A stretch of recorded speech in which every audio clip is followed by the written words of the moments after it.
Before I start, I want to find out how many of you have seen either the Cyclorama at Gettysburg or the one in Atlanta? Almost everybody. Okay, so at least you know what it is. That's a step in the right direction. And I decided to do this program before I had seen you can't see Atlanta right now. It's been moved and is under restoration. It is in Atlanta. It's now at the Atlanta Historical Association or Society or whatever they call it. But they have not reopened it yet. It was supposed to reopen in November, but it hadn't happened yet. So don't make your plans for Atlanta right away. But anyway, I hadn't seen either one of them.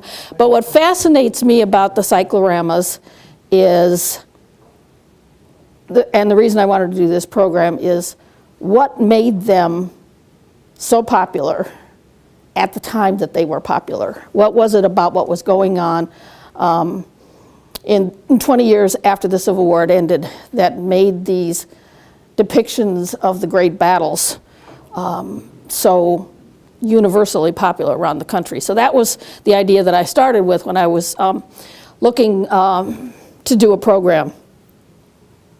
History paintings like the one you see at the bottom there of military combat have been popular forms of, hi Debbie, of art for a long, long time, dating back to the Renaissance.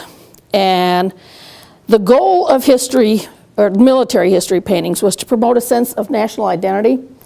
These were really, really popular in Europe throughout the 19th century, when a lot of smaller European, states were combining into larger states. And the paintings of the battles that resulted in these mergers provided a sense of national identity, and they depicted a moral code of behavior. People looked at these paintings and they saw the way leaders and the way soldiers behaved and took a moral lesson from that. They also gave citizens a sense of unity through common experience, because war involves everybody. Now, the Civil War was a whole different kind of war than any of those ones that were popular in, that provided all that art in Europe. And when the Civil War started, most of the country didn't know how to react to it. And providing a sense of purpose and of patriotism was one of the challenges that artists had at the time. I think maybe a lot of you have seen this painting. This was done very, very early in the war. It's called Our Banner in the Sky. It was done by an artist named Frederick Edwin Church. This was a response to the attack on Fort Sumter. And the title is obvious. The flag in the sky looks a little shredded. Note the eagle. Very common in all kinds of art is the idea of extending the image past the frame. And so you see lots of things with trees and plants and things like that that go, beyond the edge of that are growing beyond the edge of the canvas. And this eagle is almost there. And I think there's a message in that for what the eagle symbolized for the nation. During the war, artists tended to focus on highlighting the purposes of the war. So the picture on the left here is called Slave Hunt in the Dismal Swamp of Virginia. It's painted in 1862 by Thomas Moran. And the other one is Eastman Johnson. It's called The Lord is My Shepherd, and this one was painted in 1863. So these paintings were an attempt to bring people to the realization of the purpose of the war in ending slavery. They also, especially the one in the Dismal Swamp there, reflect the artistic movement of the time, which liked natural subjects, were very, very detailed. and they wanted to be as realistic as possible. So you see that in these paintings as well. And of course, artists did try to show something of the experience of the war, but they tended to paint scenes that were relatively static in one place. This is Winslow Homer. It's called Home Sweet Home. It was painted in 1863, and it is a group of Union soldiers encamped, looking oh so comfortable. Fort Sumter interior was done by Conrad Wise Chapman. This is December 9th, it said, 1863, so well after Sumter was destroyed. So it gives an image of the destruction of a battle, but it doesn't show a battle itself. And the last one I want to show in this slide is called Sunday Prayers in the 7th Regimental Camp. This was done in 1862. Again, a camp scene rather than a battle scene. Part of the reason that fine artists didn't do battle scenes is because they discovered very early on that Civil War battles were very fast moving, very big, and very hard to condense into a single image that made a heck of a lot of sense. And people were able to get those battle scenes quicker and probably a little more accurately in other ways. During the Civil War, newspapers and magazines were able to print images that were created by battlefield artists. And they could come out within a week or two of when a battle was fought. So people got a much closer image of what the battle experience was from those things than they could from a work of art. So this is a litho that was published, I think, in Harper's. It's based on an eyewitness account of the Washington artillery at Myers Heights at Fredericksburg. And another litho, which is the battle between the Merrimack and the Monitor, which obviously not a whole lot of people witnessed, and that is in 1862. Lithos were easier to print in newspapers, but as the war went on, it became more and more possible to reproduce in bulk forms photographs from battlefields. And this is probably one of the most well-recognized images. It's Timothy O'Sullivan's A Harvest of Death at Gettysburg in 1863. And photographs were able to show the ruins after a battle. This is the ruins of Charleston, South Carolina in 1865. So these things brought battles and the aftermath thereof much closer to people as the war was going on. But of course the war ended. Lincoln surrendered on April the 5th, and Johnston surrendered on April 26th. In between, Lincoln was assassinated. And after his assassination, after the surrender of the Confederate armies, a grand review of the armies was held in Washington, D.C. 2 days of marching. The first day was the Eastern armies, the Army of the Potomac, essentially.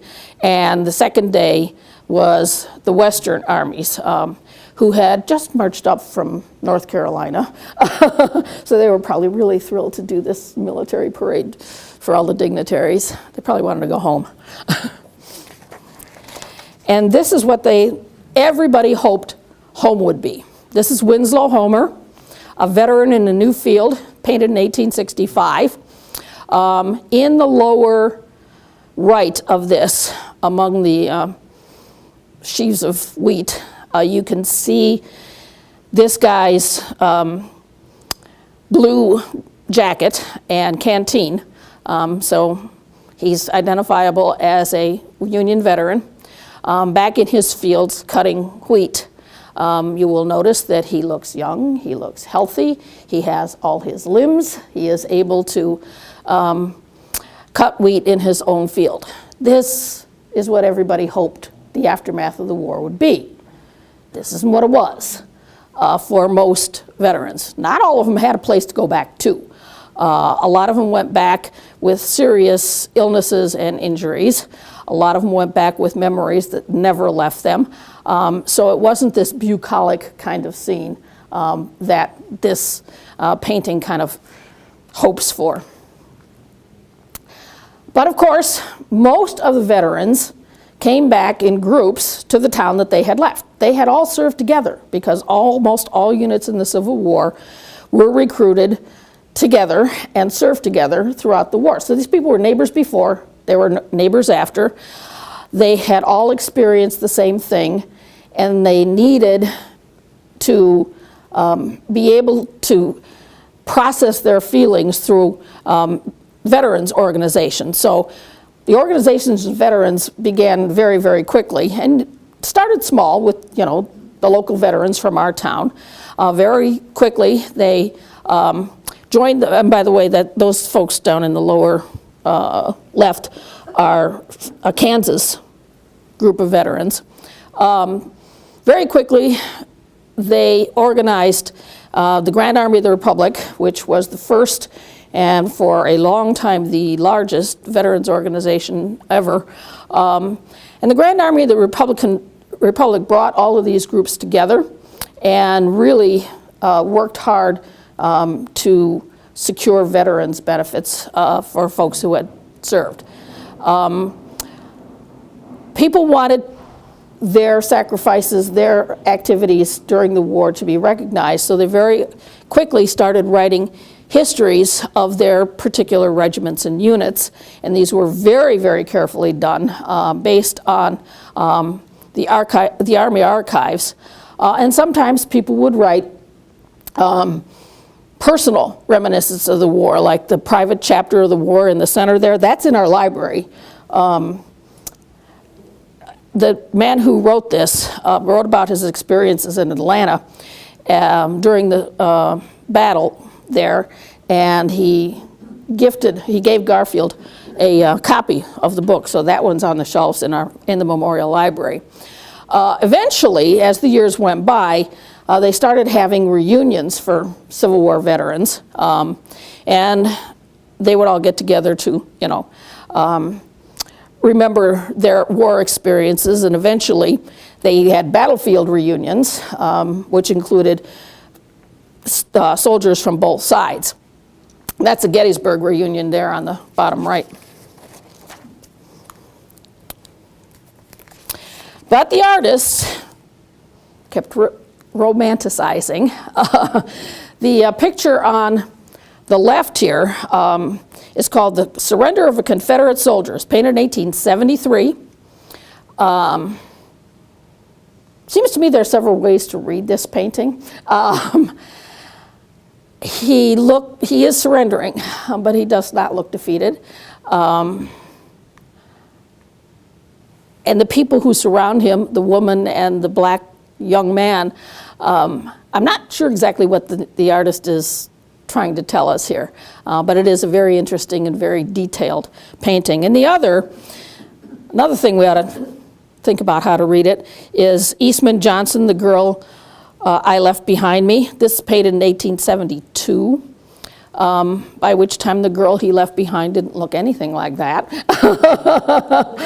And I have a hunch that the girl he left behind, who perhaps looked like this, didn't look like this or think like that girl when he came back in 1865 or 6. So it's kind of a wistful sort of painting, I think. Eventually, attempts were made to paint Civil War battle scenes. And one of the earliest attempts was done by a veteran, and it's of the Battle of Antietam. Antietam, of course, is a one-day battle, but it was a big, sprawling battle. He painted 5 panels, each of which weighed 200 pounds, of different places on the battlefield and different times of the day. So I've reproduced 3 of them here for you. The artist's name is Captain James Hope. He was 43 when he was at Antietam, and he was with the 2nd Vermont Infantry. He was assigned as a scout and a map maker for the battle. So as the battle was going on, he was scouting and drawing sketches of the battlefield, of the terrain, and which units were where, and those sorts of things as the battle was going on. But he was an artist, and after the war, he went back home to Vermont, and he painted these 5 canvases. They were never displayed anyplace except in his studio, and after he died, somehow they ended up in a church attic in either Vermont or Massachusetts, where they were left to decay. Eventually they were discovered, and National Park Service bought them and restored them, and they're now at the Antietam battlefield, so you can see them there. But I think that the titles that he gave these tell us quite a bit about what he was trying to depict. He is not a fine artist. These have a little bit of a primitive cast to them, but artillery hell kind of speaks for itself early in the battle, and of course the aftermath of Bloody Lane. The one that probably is the most editorially interesting is the one at the bottom, Wasted Gallantry. He recognized that by the time this charge of the 7th Infantry, 7th Maine Infantry happened, the battle was essentially done. And so these men, following orders, probably the whole thing was a wasted effort, and a lot of wasted lives.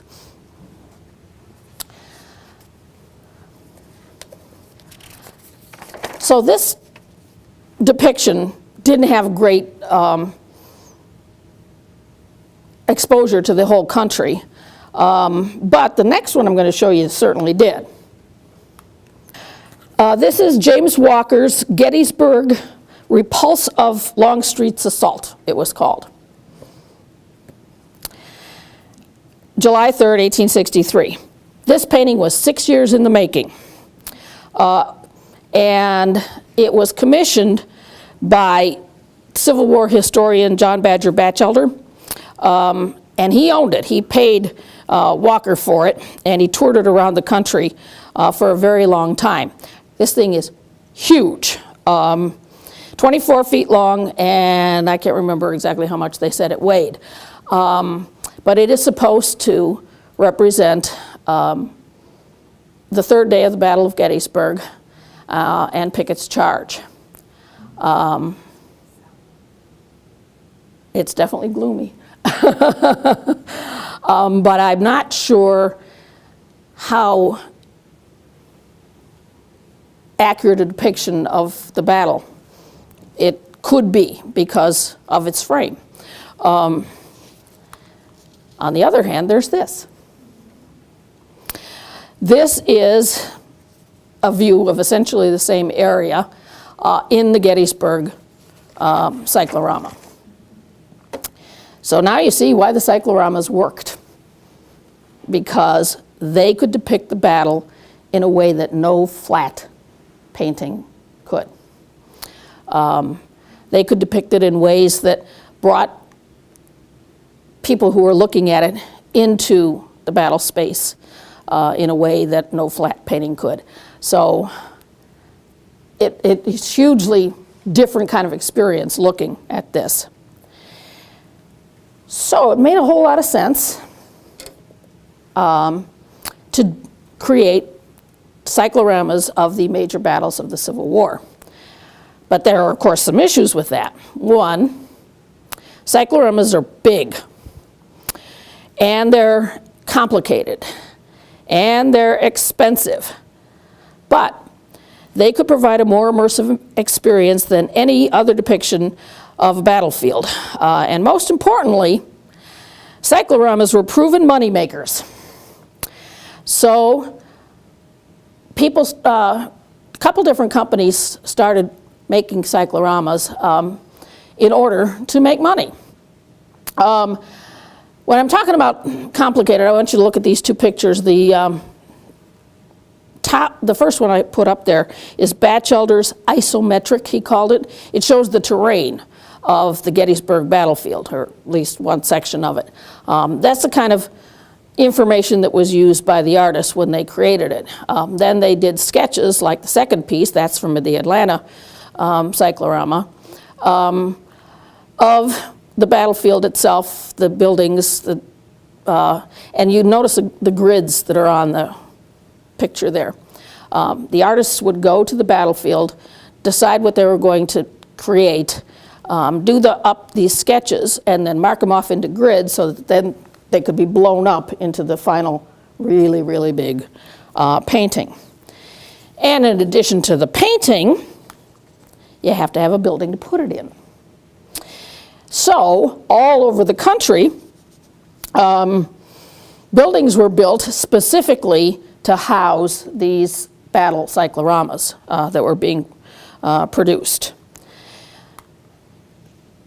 Then you have to explain to people what they're seeing. So you have to produce a manual of the battlefield, tell what the battle was about, where it was, who the main actors were, all those sorts of things, print up gazillions of copies of this thing. And you need a guide. These are ridiculously hard to read. But the idea of them was that you could stand looking at the cyclorama and take this thing and turn it, and it would tell you which units you were seeing, what landmarks you were seeing as you went all the way around the cyclorama. Then you got to advertise it so people come and see it. And you will notice it's either 25 cents or 50 cents. So it was within the means of most people to be able to go and see a cyclorama, and you got to see it before it leaves the city. Because one of the things that is astonishing about these absolutely enormous paintings is how often they moved.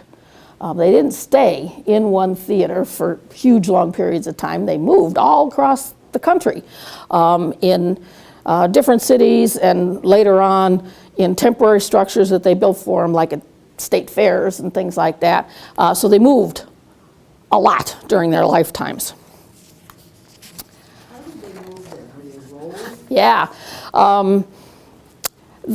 The size of the canvases were sort of predetermined based on the size that the canvas could be and the circumference of the buildings.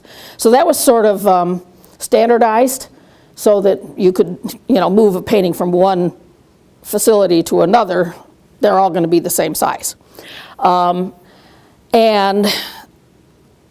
they ran on a track around the building.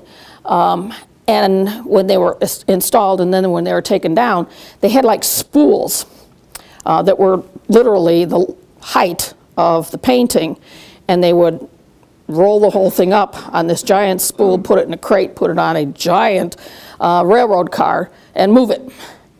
And one thing that strikes me is that every one of those moves had to be really, really bad on the paint. It must have cracked and flaked and been deteriorated every time it was moved.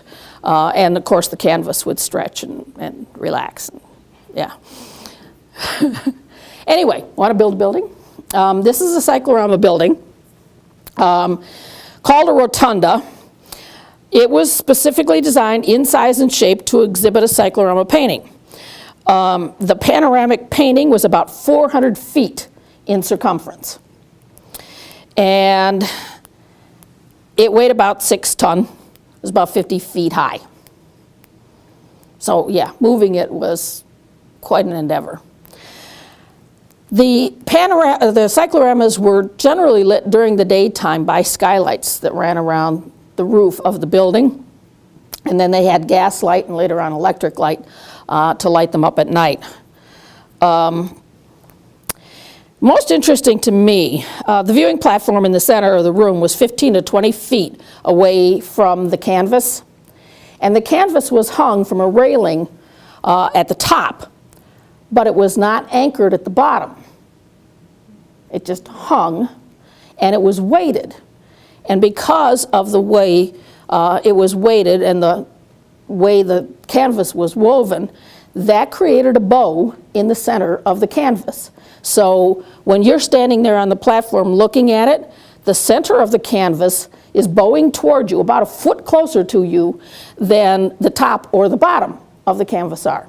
And even when you look at them now, you don't realize that. But it's a great optical illusion. It allows the horizon to kind of drift away from you the way it does in real life, makes it so much more realistic. And it also at the bottom allows the diorama in front of it to kind of blend in more seamlessly.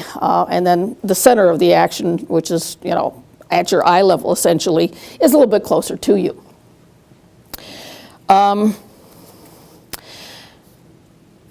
The diorama, which is a three-dimensional landscape, filled all the space between that platform and the edge of the canvas, and it kind of blended some of the terrain features into the painting. In 1883, a Chicago entrepreneur named Charles Willoughby commissioned Paul Filippetto, rather, to do a cyclorama painting of the Battle of Gettysburg. Filippetto is French. He'd been working in Europe for years with his father, who was also a cyclorama painter, painting scenes that were displayed in cycloramas all over Europe. So he's very experienced, but he wasn't American. So he knew how to paint a cyclorama. What he didn't know was anything about the subject that he was commissioned to paint. But he was hired to do painting of Pickett's charge, and he agreed to a $50,000 essentially down payment, $50,000 in 1883, to create this painting. So he went to work, studying the battle, studying battle maps, things like Batchelder's isometric, talking to veterans of the battle, and of course visiting the battlefield.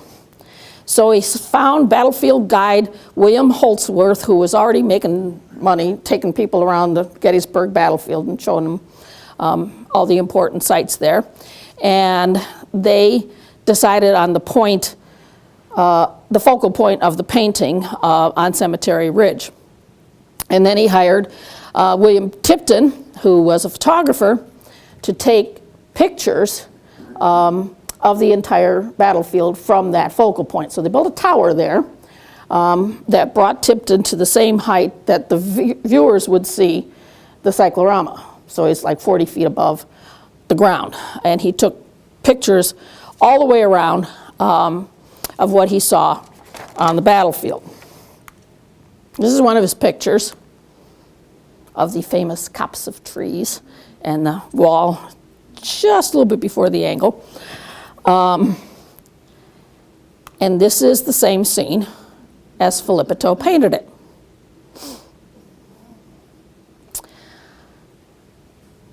Most of this first Gettysburg painting was done in Europe. That's where the artists were. So Filippetto took all of his information to Europe, all the photographs, sketches on grids, and they did most of the work in Europe. There were about 15 to 20 artists, and these cyclorama artists specialized. So there were painters who did horses and mules. There were painters who did people, and they brought back uniforms so that they get the uniforms correct on those sorts of things. There were people who painted landscape, and there were people who specialized in the sky, which is amazing to me, but it is also one of the most striking things, I think, about the Gettysburg Cyclorama. The sky just grabs you the minute you see it. And it shows what an absolutely beautiful summer day it was on the day of that battle. Meanwhile, while they're painting this painting over in Brussels, the National Panorama Company was created by Willoughby. And it was a joint stock company, and they built a building in Chicago to put the panorama in. So this is where the first of Filippo's Battle of Gettysburg's paintings was exhibited, starting in 1863. When the canvas came back and was installed here, the stock company paid Filippo an additional $200,000 for the painting. Yeah. So now they got to get a lot of people to come in the door to pay for this thing. And there's a piece, you know, from the Cyclorama. The Chicago Tribune on December 2nd, 1863, within a couple days of the opening, said, the panorama of the Battle of Gettysburg is universally conceded by all who have seen it to be the most extraordinary work of art ever seen in this city. To describe it in words is impossible.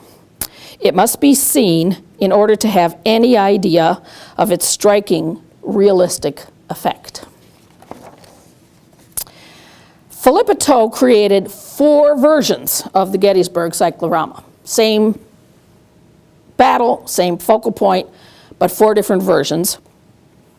Each of them with a separate stock company that was created to finance it. One opened in Boston in 1884, and then Philadelphia and New York followed.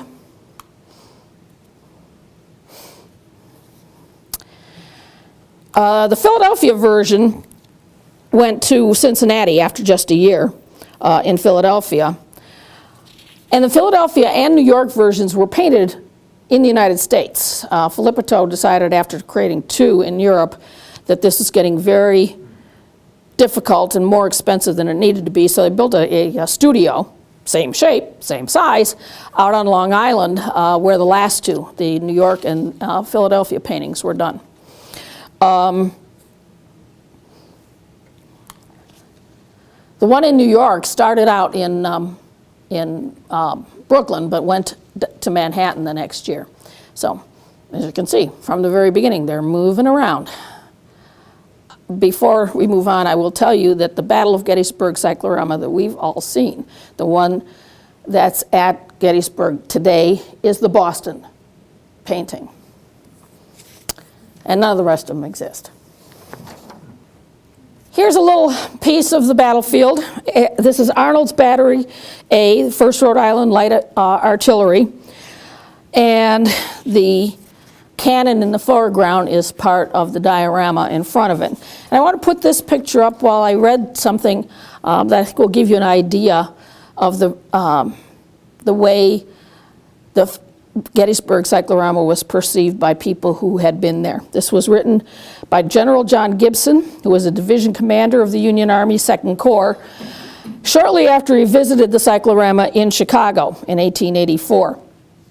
He wrote it to a fellow officer named Henry Hunt, who was chief of the Union artillery during the battle. What he said is, whilst I was in Chicago, I went to see the Battle of Gettysburg 3 times, and you may rest assured you have got a sight to see before you die. It is simply wonderful, and I never before had any idea that the eye could be so deceived by paint and canvas. You enter the building by a dark passageway and staircase and reach a platform, and the effect is startling, for apparently you look out upon the field of Gettysburg from a point just behind the middle of my division. This perspective and representation of the landscape is simply perfect, And I say nothing more than the truth when I tell you it was difficult to disabuse my mind of the impression that I was actually on the ground. The whole field of Gettysburg, with country for 15 or 20 miles back, is all around you. In any ordinary picture, your view is limited by the frame. The top of the canvas is concealed by a sort of umbrella suspended over your head. In this way, you look out on the perfectly painted sky and landscape with nothing whatever between you and the landscape. To further deceive the eye, the sloping space between the stand and the bottom of the picture is made of ground, in which grass and bushes are growing. Along the slopes are scattered various natural objects, a haystack full size, a piece of stone wall, a gun, one wheel off, muskets, sabers, knapsacks, hats, and etc. You look right down on the struggle taking place in the angle of the stone wall in the middle of my division. The men are fighting hand to hand. Cushing, as he is falling at his piece, is speaking to Webb on horseback with drawn sword, waving forward some approaching infantry, and Hancock is close by, surrounded by his staff.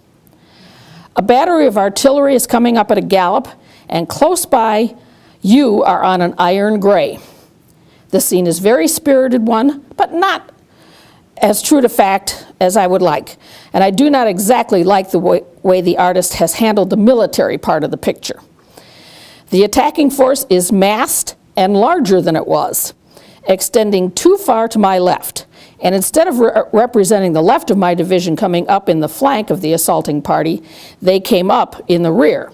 And men are represented as leaving the stone wall behind, which they were posted and attacking from the right. But it's a wonderful picture, and you ought to see it.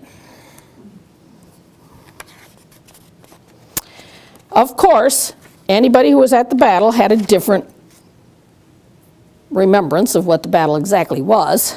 And of course, people found fault with some of the things in the painting. One, the black and white picture on the left, on the right there is the Chicago Gettysburg Cyclorama looking east. And this was based on the photographs that Tipton took of the battlefield. Everybody who came and saw it said, wait a minute, that's where Meade's headquarters was. Where's Meade's headquarters? Well, the photographer said you couldn't see Meade's headquarters from where I was standing, where my focal point was. They didn't care. They wanted to see Meade's headquarters. So it was put in subsequent ones. And that's what you see there now. They took out the big haystack in the front and put in the house instead. Other thing you didn't see in all but the last of them was Meade, which apparently annoyed some people. So he was added in the last one and then later painted into, I think in 1892 or 3, into the Boston one, so he's there now. But Meade was added later on. This group heading toward the angle and the copse of trees is identified as the 72nd Pennsylvania. But various versions of the painting highlight different units because they knew where they were going to be, and in every one of these paintings, local units were what was highlights. So the Boston one had New England units highlights, and the one in Philadelphia had Pennsylvania units highlighted, and so on. Meade is in the back there. So you can see him here. By the way, Meade had 2 horses. One was black, one was brown, but he's shown here on a white horse because it's easier to find him. So that's a little artistic license there.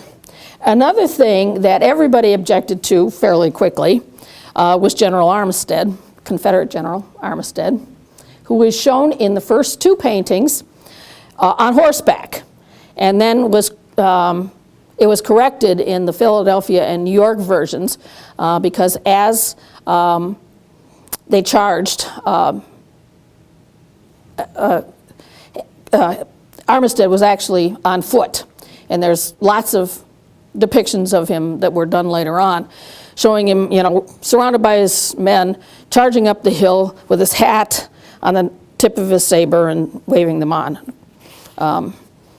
But the one that we have at Gettysburg now shows him on horseback, because that's the one that was Boston, and Boston had him mounted. A couple of interesting things about the Gettysburg Cyclorama. One is this picture here. This is just a little bit uphill and just a little bit to the right of the angle. And this officer looks very calm, doesn't he? Because he's not real. This is Filippo, who painted himself into the painting instead of signing it. So yeah, he could be a detached observer as he's painting it many, many years later, looking kind of casual about it. But he also paid, some of the other artists who worked on it painted themselves into the painting as well. This has been pointed out a lot. This is a scene near the hospital, and most people, when they see that, see Abraham Lincoln. But yeah, whether that was purposeful by the artists, we don't know for sure. But the way he is shown being carried, off the battlefield here is very similar to the way he's depicted being carried from Ford's Theater and across the street. So, yeah, very interesting. This is also near the hospital at this well, and I wanted to show this because this is a great representation of how the diorama blends into the painting.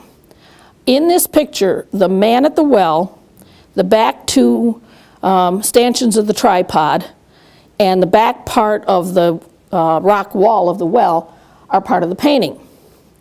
The front part of the rock wall, the forwardmost stanchion on the tripod, and the rope are part of the diorama. And the rope goes right up to the guy's hands and then is kind of attached there. So you see how seamlessly the diorama blends into the painting there. It's pretty amazing.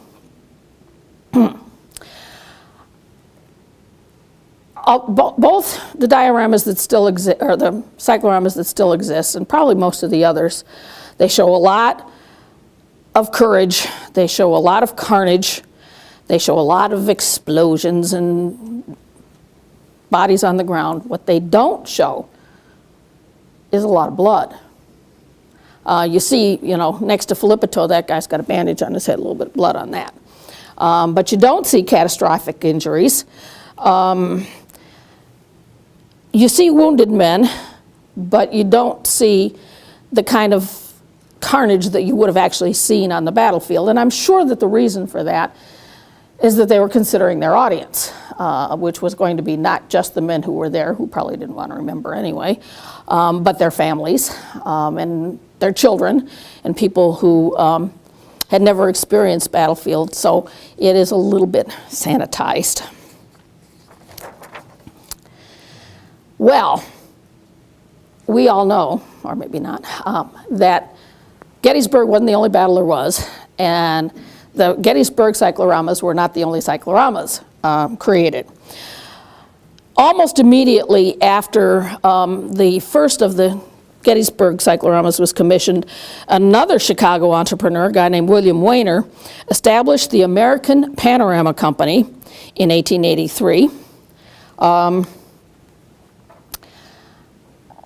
He had met August Lohr, who was a German guy, in New Orleans. Lohr was there to install a cyclorama at a World's Fair kind of exhibit that was going on in New Orleans, and Weiner met him and commissioned him to go back to Europe and find a bunch of really skilled panorama artists in Germany. So Lohr went back to Europe, and he came back with this whole crew of panorama painters, led by a really experienced battle painter named Friedrich Heine. These folks all came to Milwaukee, which one probably had a little lower cost of living than Chicago did, but more importantly, a huge German-speaking population. So all these German panorama painters came to Milwaukee where they could be comfortable, and they built a studio there for them to work in. Of course, they're all Europeans. They have no experience of the American Civil War. So Theodore Davis was hired by the American Panorama Company to provide historical accuracy to the paintings. He was the historical consultant. During the war, he'd been a captain with the 15th Connecticut Volunteer Infantry, but he had traveled widely during the war, creating illustrations and reporting on the war for Harper's Weekly. So these are some of his drawings that he did, and a litho that was done from his drawings that was published in Harper's. So his main battle experience was in recording the battles in sketches and writing articles for Harper's. The company's first project was the storming of Missionary Ridge. Already seen that once, right? Which opened in Detroit in 1884.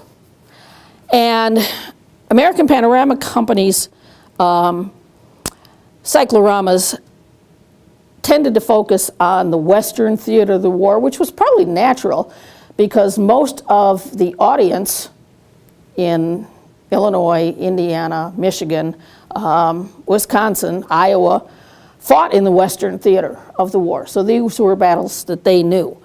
So they did the storming of Missionary Ridge. It opened in Detroit in 1884, but they did 2 copies of it. And one of them was in Cleveland. It debuted November 6, 1886. Cleveland Cyclorama Theater was built at the northeast corner of Euclid Avenue and 9th Street, which is Erie Street in this, on that map there.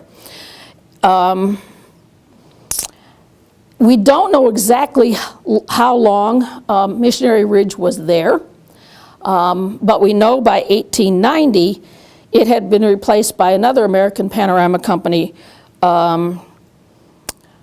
cyclorama that was called Jerusalem on the Day of the Crucifixion.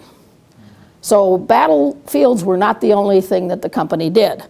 These kinds of biblical scenes were really popular in Europe, and so they did some of these as well. And probably the artists that they brought over had already done very similar ones before, and so they did this one here. The theater in Cleveland closed with the Battle of Gettysburg. We don't know which version. At the end of 1894, and eventually, of course, the building was torn down. These pictures show fragments of the storming of Missionary Ridge. The only pictures of that cyclorama that I'm aware of. They belong to Wisconsin Historical Society. These pictures were apparently taken at one of the last places that the painting was displayed, and they're glass plates, so you can see how they've deteriorated along the edges. Reportedly, the last surviving of the 2 Missionary Ridge cycloramas was destroyed in a hurricane in Nashville, Tennessee. It was a heck of a storm.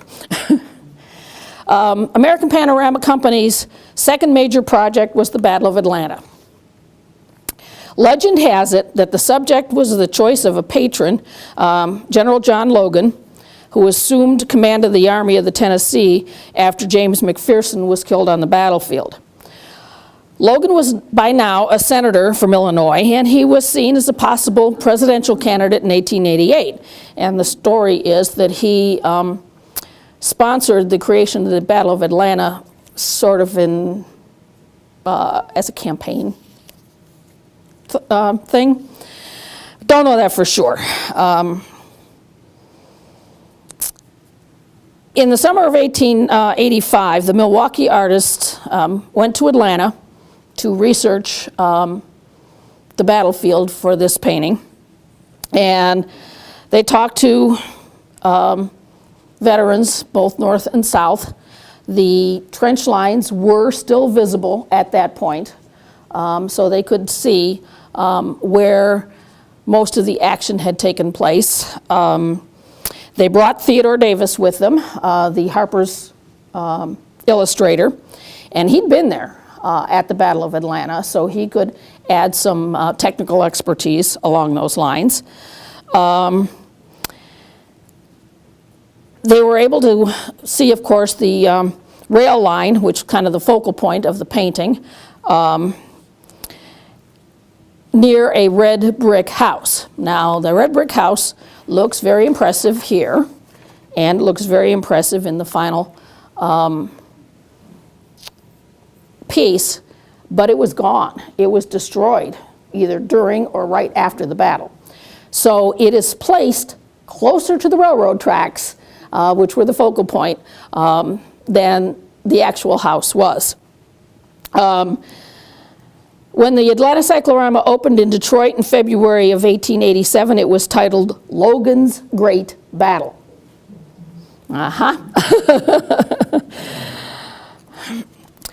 While the siege of the city went on for weeks, the Battle of Atlanta was a one-day affair, but it encompassed a broad area, both east and northeast of the city. The painting encompasses a sweeping view of the area, the Atlanta skyline. You can see Kennesaw Mountain, Stone Mountain, and the smoke of a cavalry fight near Decatur. You can see Sherman in the painting.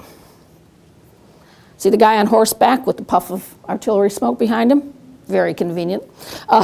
That's Sherman. His headquarters is the house behind him, looking over the battlefield. The Confederate commander, General Hood, yeah, you don't see him anywhere, which probably. This image shows the railroad cut that allowed because they left it undefended, allowed Confederates to break through the Union lines. But not visible in this picture, the track here in the railroad cut does extend into the diorama. And here comes Logan to the rescue. You can see some of the diorama in the front and lower part of this picture here. This one is Leggett's Hill, which was the scene of a lot of the most fierce fighting during the battle, and it's a little difficult, but in the background you can see the skyline of Atlanta in that one. Battlefield cycloramas were commercial successes for a number of reasons. In their scope and in their detail, and in their commitment to historical accuracy, they were able to show a kind of warfare that was new in the world. Civil War battles were different than battles had been up to that point. And cycloramas were able to highlight the all-encompassing nature of a Civil War battlefield. The cycloramas showed the chaos of the battlefield, and they showed the courage, both in advance and retreat, of men on both sides. In all of these, generally you see Union troops outnumbering the Confederates. You see Union flags raised high. You see Confederate battle flags falling. So it's always obvious in all of these who the victor is going to be. But it does show the courage of Confederate soldiers as well as the Union troops. Perhaps the greatest allure of the cycloramas was that they captured both Northern heroism and Southern valor in a single, vivid, immersive work of art. At their peak of popularity, cycloramas appealed to the prevailing political mood of the time, which was reconciliation, and Northern visitors could relieve a defining experience for themselves and for the nation, and proudly remember their steadfastness and determination. Southerners witnessed their sacrifice, taking pride in their courage even in defeat, to their friends and their family members. So it was as accessible to Southerners as it was to Northerners to see these canvases. The desperate fights that are displayed on these canvases obscure the reasons for the war, however. Staring those brave soldiers in the eye is really easy then, as it is today, to forget the causes of the war and its consequences. It's all too easy to imagine that both sides fought with equal justice and that the war was all just a horrid, bloody tragedy. So it is probably an unfortunate misperception that most people leave with when they see these amazing works of art. Thank you very much for your attention, folks. I will be happy to answer any questions that you have. And I took over an hour.